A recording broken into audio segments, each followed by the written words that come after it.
I'm so sick of people gatekeeping information and just sharing stupid little tidbits of stuff that doesn't actually help. So I'm going to give you guys an entire scope, an entire view of my back-end automations inside Go level that I use to run my agency.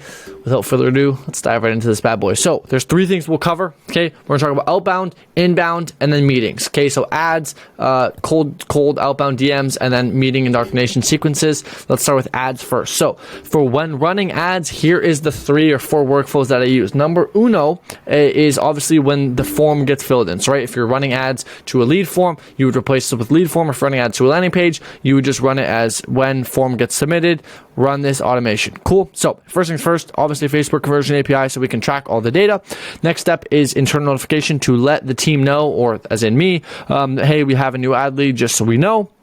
Add a tag to let them know that they came from Facebook, then wait 3 minutes. Now, the reason why we're waiting 3 minutes is because this is just for them being a lead, not for them booking a call. And so what we're doing is we're waiting 3 minutes to see if they book a call, okay? And then obviously we're going to ask, we're going to do an if-else statement.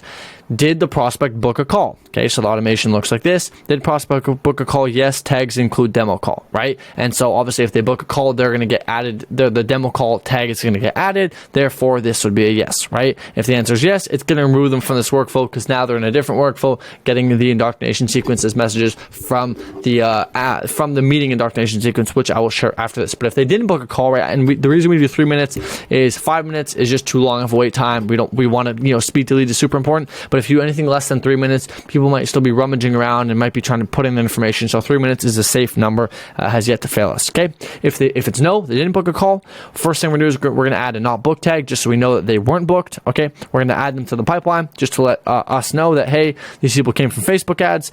They've opted in, but they haven't got contacted yet. Just so we're aware.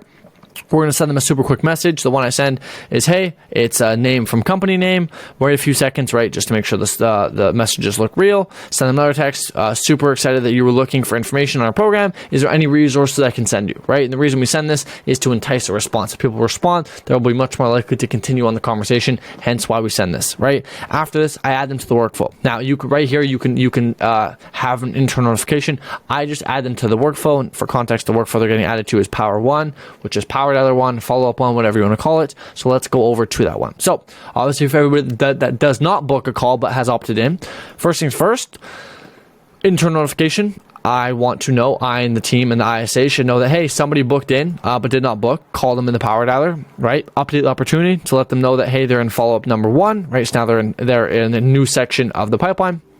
Update opportunity, add them to the manual call, obviously, right, add them to the Power Dialer, and then also a quick little email, right? In this email, it is just simply a case study, right?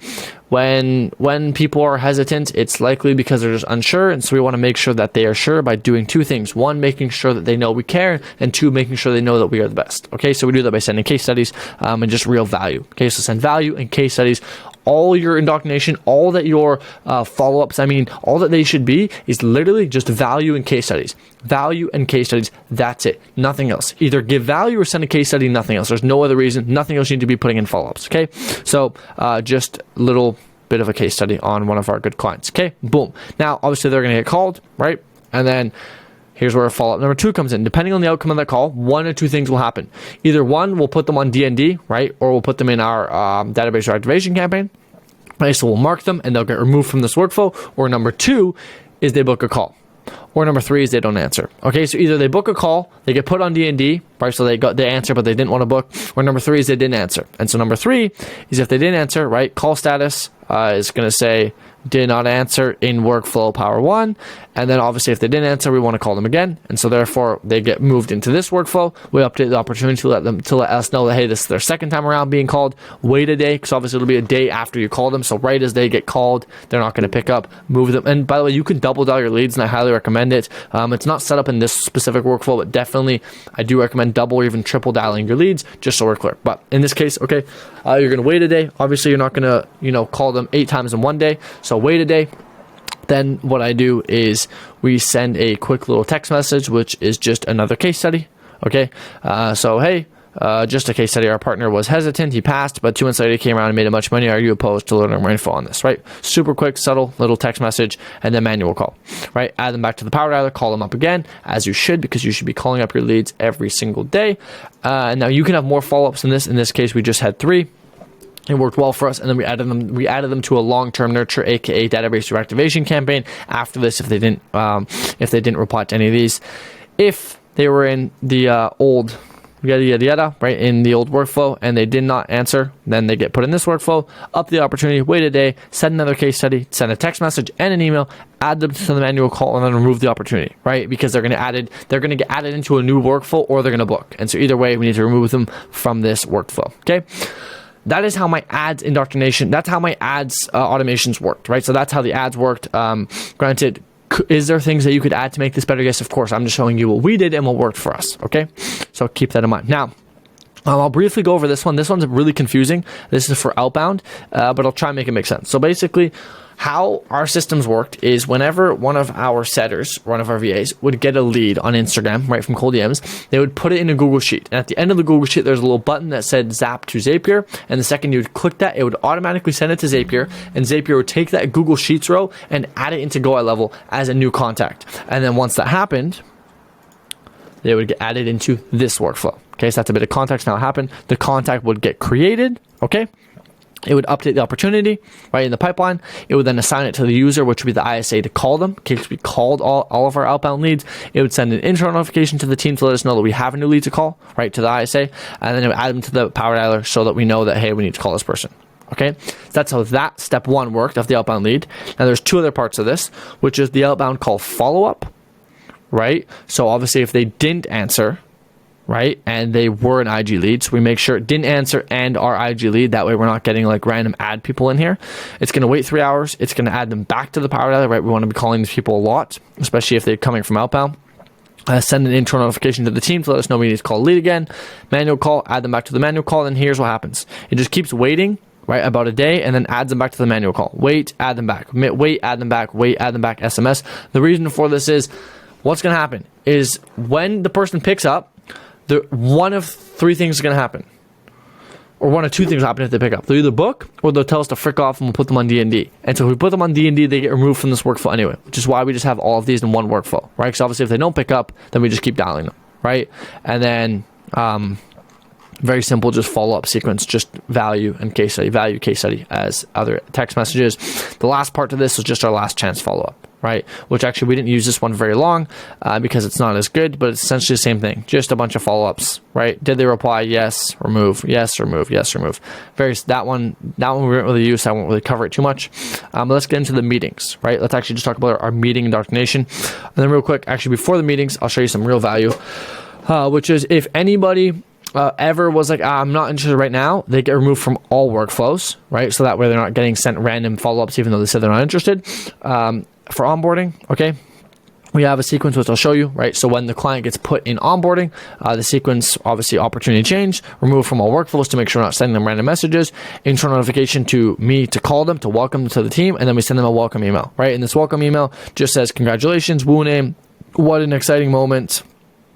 One of us, a funny meme, and then it just says next steps. I can't watch it apparently. Next step, schedule a kickoff call here and join the community. Okay, that's what it says in this email. It's very simple. It's just to reassure them that, hey, this was the best decision for you, and making sure that they can onboard themselves quickly by getting access to the community so they can get started right away, so they can see the value right away. And then also obviously the ABR call, right? Anti-buyer's remorse call, to call them and welcome them to the family. If you don't already do this, it is one of the best things that you can do. Let's move on to the meetings, okay? Because this is arguably what everybody's here for. We have a bunch of different ones, but these are just every one of our closers had a different or had a duplicate of the same indoctrination sequence, but with just their own emails on it, so they can kind of switch it up if they need to. Let's just go look at the main one, okay? The main one looks like this. Okay, so first things first is obviously for the ad one, we have the Facebook conversion API in here, so we could track it, right? So we know when we got book calls. Obviously, the trigger is appointment status is confirmed, etc., etc. The reason why you see so many removed from workflows here is because I don't need to remove them from all workflows because there's some they can still be in. That's okay. but I want to remove them from specific workflows like all the follow-ups and all the indoctrination sequences beforehand to make sure they're not in any of those. Okay, let's make that very clear. Then obviously add the tags, right? Add demo call tag just to make sure we know that, hey, they took their first demo call, right? We scroll down. I'm scrolling down a bit too far, apparently. My mouse doesn't like me. Update the opportunity, right? Just so we know, hey, they're getting a guidance call, sales call, same thing. Confirmation email, which just says, hey, Nathan, thank you for applying for our program. I'm excited to speak with you. YouTube video about what we do, and then setting some expectations. This will be a Zoom meeting, Zoom link to join, and then the link just so they can save it. Quick little text message which says, hey, Nathan, I just confirmed your appointment. I have it on my calendar. Below I linked YouTube video explaining exactly what we do. Another YouTube video where they can watch a little bit about what we do. Then it waits 1 day out, right? So 1 day before the meeting starts, it's going to send them a super quick, subtle reminder. However, the way we do it is basically just saying, hey, want to share some value. And so instead of actually saying, hey, our call is in 24 hours, nobody cares about that, right? Nobody wants you just to remind them. They want tangible, actionable value.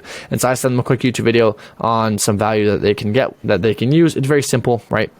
Nothing crazy. Just give value, right? You want to make sure that because like the only reason why somebody wouldn't show up to the call is if they don't think the call is worth their time. And so you give them value before the call, so they think, oh, if this is what they gave me before the call, I can only imagine the call will be that much more valuable. Okay. And then also send them case studies to reaffirm their decision that they made a right idea, right? So then obviously we send them a quick little case study, just another case study of a different client telling their story, right? Your goal with the case studies is to tell a story, but also hit uncommon objections and pain points. Like, oh, money was tight, but she still did it. Or she had to talk to her partner, but after a while she realized that she needed to take this decision for herself and make it happen, kind of thing. Okay. Then wait till morning of, okay. Anytime between 6:30 and 8 a.m. it'll send this automation. Doesn't really matter. We just have it set in the morning. That way it triggers depending on what time. You can copy this, whatever, right? And it basically just text them, hey, I'm curious, what do you use for lead gen? I want you to do a little more research before our chat so we can keep it valuable. The reason why we send this is for two reasons. One, to get a reply so we can know that they're active. And then two, also to get them to realize that the call will be valuable, right? Because obviously when we're asking them these questions, they go, oh, they're already doing research, this call must be valuable. Okay. Then we send an internal notification to whoever the closer is to call them, right? We get all our closers to call their appointments every single morning to make sure they show up, right? So call name to make sure they show up to their call at time. Okay. And then making sure they understand there's going to be value for the call to give them a reason to show up. Now, 1 hour before, we send them a last little text message, which is just, hey, see you in 1 hour. In case you forgot, here's the YouTube video once again.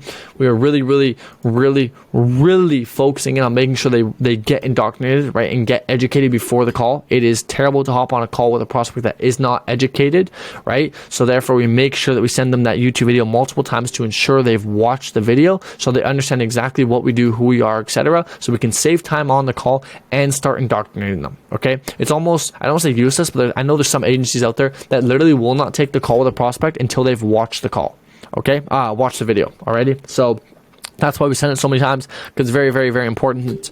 And as you also saw, we say it's a YouTube video. We don't say it's a sales video. We don't say it's on a website. We just say, hey, YouTube video, right? YouTube is a familiar name. So like, oh, I'll go click it, right? Boom, cool. Then our last few automations here is 4 minutes out, 4 minutes before the call. We just do a last quick little text message, just wrapping up another meeting, getting some water, and then I'll be on the Zoom, right? Therefore, like, oh, he was on another call. He's getting some water, right? He'll be on the call soon. It seems very natural, very normal. And then we send the link here just because sometimes people asked for it in their phone number. So we just thought, might as well send it now. Okay. And then 2 minutes before, quick little Zoom link email. We just say, hey, jumping on the call. Here's the link to jump on. And then boom, Zoom link, just like that. So that is our entire indoctrination sequence that's our entire back-end automations for the entire agency. Now, granted, of course, there is a few other ones, but none that add a ton more value, right? At the end of the day, you need something to convert leads into appointments from Facebook. You need something to convert leads into appointments from Outbound. And then you need something to indoctrinate people to make them show up to the call. And then you need something to welcome people to the team. That's about it, right? Other than that, you don't really need too much. You can, of course, obviously, but we're talking about the basics, the fundamentals, and we all know that less is more, and doing more often than not just kind of messes you up. And so stick with the basics. It's all you need. And so, yeah, that is an entire scope, an entire look into literally word for word everything in the back end of my GOA level that we use at my agency, so that you can go ahead and copy it and use it yourself, because there's a lot of broke people out there, and I don't want you to be one of them, because I was once a depressed and anxious college university student. and that sucked. And so I don't want you to be the same, because life wasn't fun then. And so I hope that these videos will inspire you and share a bunch of value with you, so that you can live a better life, provide for those you love, protect those you love, and live a more purposeful and meaning-driven life. That being said, hope you have a great day. If you have any questions, join my community and ask me, or comment them down below. I respond to every single DM. So if there's anything that kind of confused you in this video, just let me know, and I can clear it out, smoothen the iron, and make sure that everything is good to go, so that you can go and make a bunch of money. Peace.